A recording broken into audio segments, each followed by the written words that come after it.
this is a team I've been able to build, and I think it's about 1 week now.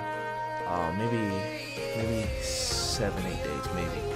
I don't get to play every single day, so anywho, 4-4-2 is what I've been using as one of my tactics. This is my full setup right now. 4-2-3-1, 4-4-2, 4-2-1-3, 4-4-2. If I get 40 likes on this video, I will post a 4-2-1-3 that I've been using that replaced my 4-3-3-4 variation, just to be a little bit more conservative, but at the same time attacking. But if I get 40 likes, I'll post that video. But this is what we're here for, 4-4-2, very, very attacking. Last foot champs run, I used 4-4-2 second variation. I believe I got 17-3, but I did not have Cannavaro at center back. Who did I have? I don't remember who I had at center back. I didn't have a good center back at all. I had to go ahead and I think I had to use loans at some point because I didn't have any good center back. So I used this formation last week to be a little bit more balanced, but this week I'm being a little bit more attacking, hence I'm using the 4-4-2s flat. Very, very attacking. You got to use the wing play a lot, wings a lot into the strikers. So this new patch that just came out, it is a little bit harder to score. It made everything a little bit more park the bus oriented. So keep that in mind. So you have to be able to play quick tiki-taka play, or just quick long ball play, switching it from one side of the field to the other side of the field. And if you can send through balls to your strikers, even better. So the way I have it set up is that one striker is like a playmaker type of striker, and the other one is a more fast-pacey striker that's a clinical striker, like basically a through ball merchant right here, that type of striker. And I have Timo Werner because he's fast as heck. He can score anything. 5-star. Is he a 5-star weak foot? I don't even know if he's a 5-star weak foot. But he shoots on both feet and he's good. But yeah, let's get into actual tactics. So I'm gonna go over everything, how I have it set up, and then you kind of customize it for your own. Defensive style balance with 37. I've been needing to play very, very narrow width lately, especially with the through balls through the wings, over the top, all that good stuff. I had to drop the depth a little bit and the width just a little bit more. So both old gen and new gen, I'm playing 37 width. If you feel like this is a little bit too narrow, then go ahead and put 40. This will be for both consoles. I don't recommend doing 45 anytime right now unless you're pressing. If you do like to press a lot, then switch it to 45 width. But if you don't like to press that much, if you're more conservative like me, I'm an aggressive defender, but I'm not I don't like to pull my players out of position. That's all I want to say. I'm an aggressive defender, but I defend aggressively with my center mids and my strikers, not with my center backs. So therefore I have a lower width. Depth, I've been playing 67 on this formation just because it lets me play a little bit higher of a line. I am not doing the 71 auto press right now. It's just too aggressive. So I'm playing 67 depth. Now if you feel like the 67 depth is a little bit too high, then go ahead and drop it to 60 for both consoles. Start at 60 and then work your way around it. I've been noticing on some formations I have to drop it to 57, even 55, depending on what formation it is, depending on how my opponent's playing. I'll have to adjust it in game, but for the most part I'm playing 67 just to be a little bit more higher up. This is a formation that I used to score a lot of goals. It's a very, very attacking formation. If they score on me, it is what it is. I'm just going to try to outscore my opponent. So this is a high scoring formation, therefore I have a high depth. If you need to be a little bit more balanced, then just switch into this one right here, the 4-4-2. Second variation, you need to play a deeper line with that. So again, new gen, I would say 67. Old gen, I would say about 65, 63. If you're not sure, start off with 60 on both and then work your way up, or you can work your way down to around 57 on both consoles. But I'm playing 67. Balanced direct passing, leave it there. With 53, just a little bit more wider than normal. It just allows the right mid and left mid to be a little bit more wide on the build up and then kind of cut inside whenever you get into your opponent's box. Players in the box 5, just because I only need these two and the wingers to get into the box to score some goals, and one center mid to join in on the attack. That's basically it. Everybody else, I don't want them to get pulled out of position. Both center backs. I mean, corners and free kicks, nothing. I'll go over who plays where later. I'm just gonna go over the instructions because people keep wanting me to just go over these and then they don't want to hear the actual why behind the why. So I'm just gonna go over the instructions, and then if you stick around, you stick around. If you fail because you didn't listen to the rest, then that's on you. It is what it is. Goalie comes across the super keeper. Both center backs stay back while attacking. Right backs stay back overlap. Left back stay back overlap. I don't have any of the fullbacks joining on the attack. I do let the overlap instruction actually let them go forward a little bit because you do have the direct passing and you do have a higher line. So keep that in mind. They will go forward a little bit, but they won't go forward a lot. Like they won't voluntarily make runs by themselves going forward, if that makes sense. Then you have two center mids. You do have one box-to-box center mid and one more defensive minded center mid. So the defensive minded center mid for me will be on the left side, stay back while Taktik cover center, and then the right side will be balanced cover center. It's up to you. You can kind of switch this if you want to. What I recommend is whatever center mid you are attacking with, make sure that same striker on that same side is gonna stay central getting behind. So if you're attacking more with the left center mid, then put your left striker as stay central getting behind.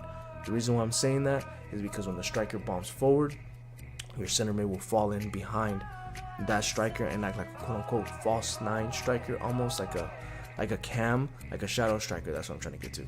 So they'll run behind that striker, get in behind, and then score a few more goals too, because then you'll have all that space opened up for your actual main striker or for your center mid to run in behind.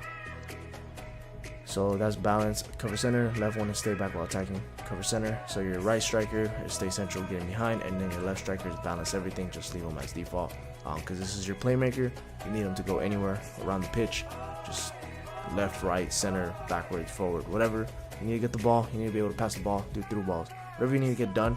Just make sure, the way I like to play is I like to play a playmaker slash good striker slash cam here.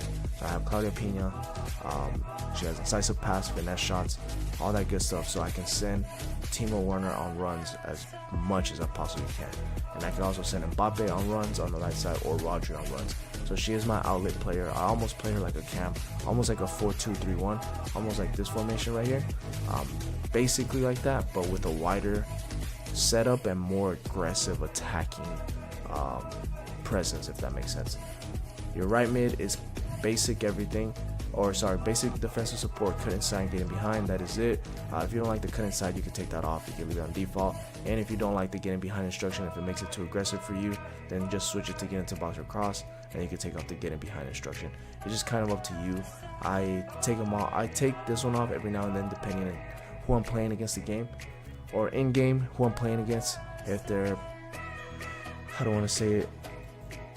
This is very good for your opponent that's playing like a 4-2-3-1, or sorry, like a 4-3-2-1, like this one, like this formation, when they're attacking with their fullbacks. If they are attacking with their fullbacks, that's where these instructions come into play. The getting behind instruction, because it's going to rip your opponent's defense apart, because they are already playing with fullbacks attacking, so you just kind of run behind them, get in behind them, and just send them on through walls. That's the reasoning behind this. But if you feel like that's too much and too aggressive for you, take it off and then get into box or cross. The basic defensive support, you can leave it there because this is more attacking formation. You need to score as many goals as you possibly can, so you don't need them to drop so deep to defend every time. They will still by default drop a little bit, but they won't drop as deep as they would if you put the comeback on defense. And then the left mid, same exact thing, cut inside, getting behind. So those are the instructions. If you guys are done just copy and pasting everything, you don't want to know the why behind the why, catch you guys later. For you guys that want to know the why behind the why of who to play where, then we're going to go over that now. Meta center backs, you know who to play there. I already told you that many times. That Cannavaro is actually decent if you put a bigger, bulkier center back next to him, like Bade. He'll be pretty good. Right back, left back, make sure that they're both good at attacking, defending, through balls, especially through balls, incisive passes, whip crosses, whatever passing traits you can have them on your fullbacks, because they will be going up a lot, attacking, defending, a little bit of everything. So you know who to play there. They are very important in this formation because you will be doing a lot of 1-2s between the wings. So the right mid and the right back will be doing quick 1-2s within each other, and then you can send over top through balls, incisive passes, whatever you need to get done. So that's what's going to help you get out of a press. So this formation, you're literally going to be playing like, I'll give you an example. You're going to start off on the back. Let's say you're getting pressed. You're going to send it to your right back to center mid, or to right mid, quick 1-2, and then send over the top through ball. That's it. If you're passing the ball over here on your right side and you're getting pressed a lot, you switch it back to your right back, flip the ball, just send it to the other side to the left back. Then you start over with the build-up play. You're literally going to be doing little zigzag plays right here with these four, and then send them on through balls. Once you get out of a press, you'll see that your left striker or your playmaker striker will be open a lot by themselves, and when they're open a lot, send them the ball and look up and make sure you can send a first time through ball to either Timo Werner or one of the right mids, left mids, because as soon as he or she gets the ball, they're going to be bombing forward. So that's when you send the over top through balls. Trust me, it's broken. It's very overpowered. That's like the best way to score right now with through balls. Since cutbacks don't really work too much. I mean, they work, but not as good as before. Finesse shots are a little nerfed. Travellas are a little nerfed. Through balls aren't, so you got to use those as much as you can.